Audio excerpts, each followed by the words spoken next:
Skoda SuperB is a large family car that, from the outside, appears to be around the same size as a Volkswagen Passat, Ford Mondeo, Vauxhall Insignia Grand Sport or Mazda 6. However, step inside and it's something of a TARDIS by comparison. Basically, if Doctor Who was in the market for a car, the Skoda SuperB would be one to shortlist. It's rather impressive on the quality front, too. Inside it's extremely close to a Passat when it comes to look and feel. Close enough, in fact, that most people wouldn't really notice the difference. If we're being picky, the lower half of the SuperB's cabin does have more scratchy plastics. But everything inside is impressively well screwed together and materials within realistic touching distance all feel high-end. It's a far cry from Skoda's old budget brand image. Each SuperB comes with an 8-inch infotainment system with DAB radio and Bluetooth as standard. Although you can upgrade to a 9-inch version. Both look great with their glass front when switched off, but also display pin-sharp graphics once on and are nicely responsive to prods, pinches and zooms. The larger option also features wireless Apple CarPlay and Android Auto support. And cars don't come much bigger inside than this. There's a huge amount of room around the front seats and the driver gets generous seat and wheel adjustment, particularly with optional electrically adjustable seats fitted. In the back it's the same story. Tall adults will have an almost comical amount of knee room sat in the outside seats and their heads will be well clear of the ceiling. Building on that, the SuperB's boot is the biggest amongst its alternatives, with a colossal 625 litres on offer. The closest challenger is the VW Passat, which has 586 litres, while a Ford Mondeo is further off the mark at 525 litres. Although there are more powerful petrol options, the entry-level 1.5 with 150 horsepower never leaves you wanting when accelerating and is always extremely smooth and quiet.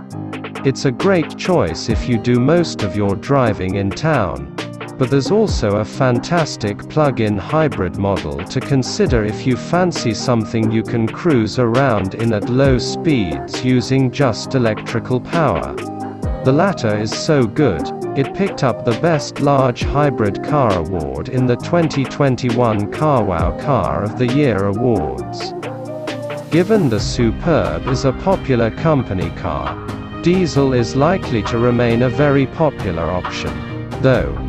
The sweet spot of the 2.0 offerings is the 150 horsepower variant, with its great get-up-and-go yet still impressive fuel economy making it the best all-rounder in the range. The SuperB is a big car but it's easy to drive in town. It has light, precise steering and good visibility for breezing tight maneuvers. It's not quite perfect though, with bumps being annoyingly easy to hear in the cabin. That's less of a problem in the Volkswagen Passat. Head on to the motorway and the SuperB comes into its own, though. Its soft, wafty gait makes it great for covering long distances and its cabin stays rather whichever engine you go for. Take it onto tighter roads though and the trade-off for comfort is obvious. It's by no means terrible, but it's far from outright fun with it leaning through corners quite noticeably and fails to offer much in the way of driver engagement. If you're looking for something a little more involving, the Ford Mondeo and Vauxhall Insignia are worth shortlisting. You might have noticed, then, that there's very little bad to say about the Skoda SuperB. Aside from some rather minor comfort issues, it's a hugely impressive all-rounder. One that you should seriously consider. Before you buy, Make sure you see how much you can save off one on our Skoda SuperB deals pages.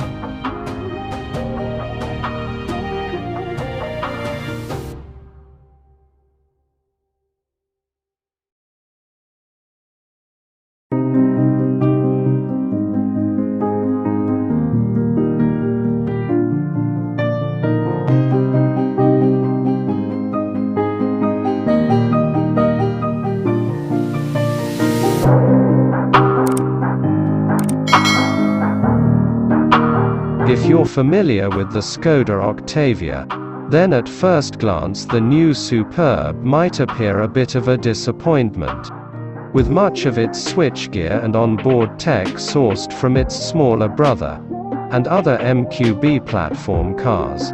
The dash certainly seems very similar. That's not necessarily a bad thing, as like the Octavia it's a neat, clean, uncluttered and unfussy design that feels robust and classically elegant if not overtly luxurious or expensive. There are some harder plastics used lower down, but most exhibits a soft touch material befitting of its price tag. Multiple adjustments for the seats and a good range of positioning for the steering wheel combine with the central armrest to make for a comfortable driving position too.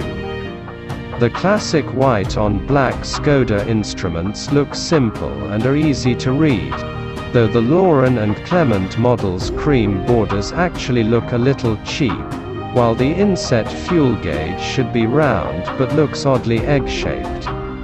The color Maxi Dot Trip computer nestled between speedometer and rev counter boasts clean and crisp graphics with plenty of information available including audio, navigation and trip readouts.